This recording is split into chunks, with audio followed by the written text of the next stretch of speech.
Il existe différentes causes de l'obésité qui engagent des troubles du comportement alimentaire. Je vais vous en lister quelques-unes et quelques solutions pour y remédier. Les tentations, elles se caractérisent par un besoin de manger très important lorsqu'il y a des émotions négatives qui sont insurmontables. C'est par exemple quand je me sens mal, eh bien je vide le frigo. Et alors on va avoir des efforts de régime à ce moment-là aussi très importants parce que par exemple on va se dire je vais manger du chocolat mais non je ne peux pas, mais alors on va craquer d'autant plus. Les solutions qui sont des fois mises en avant, c'est de faire la paix avec les aliments parce que les tentations sont toujours dirigées vers des aliments qui sont soi-disant plus caloriques ou plus énergétiques. Donc c'est finalement ceux qu'on se dit qu'on ne peut pas. Faire la paix avec les aliments, qu'il n'y ait pas d'interdit, ça c'est important. C'est de pouvoir apprendre à faire la différence entre ces sensations alimentaires, le fait de si j'ai faim, si je suis rassasiée ou si je suis à satiété, et de pouvoir travailler les émotions avec à ce moment-là un professionnel de la santé. L'insatisfaction, c'est quand on mange, donc on a un besoin de manger, qu'on va manger, et que finalement on ne retrouve pas de plaisir ni de satisfaction à la fin du repas, et donc on va continuer à manger, on va dépasser ses besoins nutritionnels au-delà de ce qu'on a finalement besoin en énergie minimale, jusqu'à retrouver finalement cette satisfaction, mais en fait on ne la trouve jamais.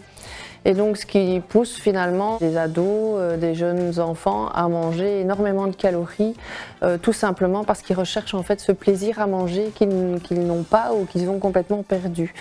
Donc l'idée c'est vraiment essayer de travailler sur la dégustation en pleine conscience, de travailler sur les sensations alimentaires pour que ces jeunes puissent refaire vraiment la différence entre la faim, la satiété et surtout aussi faire la paix aussi avec les aliments pour retrouver le plaisir à manger, qu'on retrouve du plaisir à manger autant du chocolat que des fruits, que du brocoli, que de la viande. Manger, c'est une source de plaisir, peu importe ce qu'on mange. Les émotions vont donner des envies de manger et donc les patients en général vont manger plus, et ce qui va amener souvent à augmenter les prix alimentaires et ce qui va aboutir finalement à une culpabilité, à une honte, souvent à des regrets d'avoir mangé.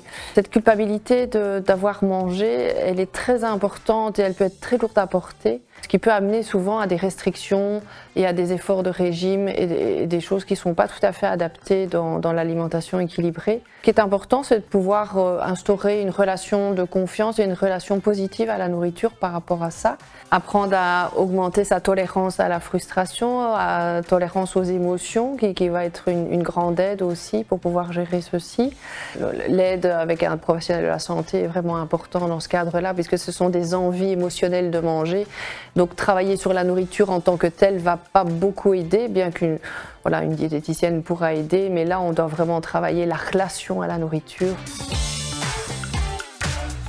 Quand on a peur d'avoir faim, le réflexe c'est de manger au-delà de ses besoins. Ça c'est vraiment des comportements qui sont un peu archaïques, donc c'est des choses peut-être qu'on a déjà manqué, et donc c'est des choses qu'on reconnaît, et donc cette peur elle existe vraiment. Ou alors c'est une peur qui est entretenue parce que c'est des choses qui sont entretenues par la société. On va dire mange ça parce qu'on ne sait pas ce qui peut arriver, mange ça parce qu'on sera parti longtemps, ou mange ça parce qu'on ne saura pas. Alors que finalement on ne sait pas quelle faim on aura plus tard. Donc c'est ce qu'on appelle un petit peu l'appétit prévisionnel. Quand on se sert une assiette, c'est important de pouvoir finalement se dire voilà, j'ai faim pour ça et pas ce qu'on me donne. Et donc c'est important aussi de se dire voilà, je vais manger ça, mais pas en prévision de ce qui va se passer cet après-midi ou ce soir. Et donc ça c'est après.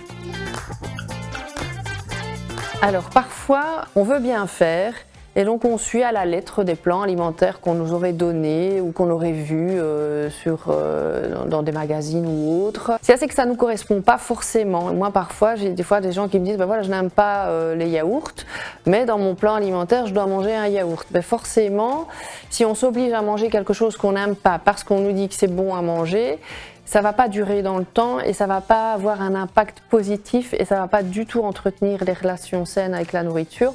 Et donc ça peut justement mettre un petit peu des écrous dans l'engrenage et ça peut vraiment amener à des troubles du comportement alimentaire.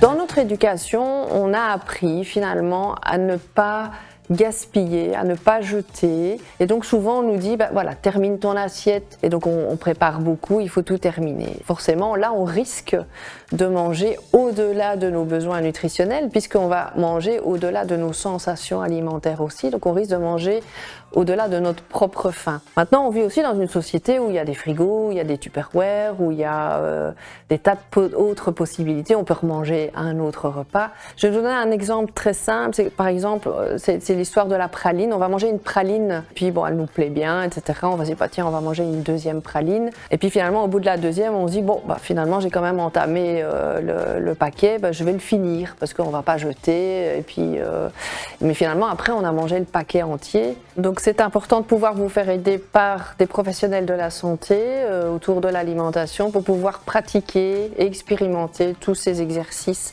autour de l'alimentation.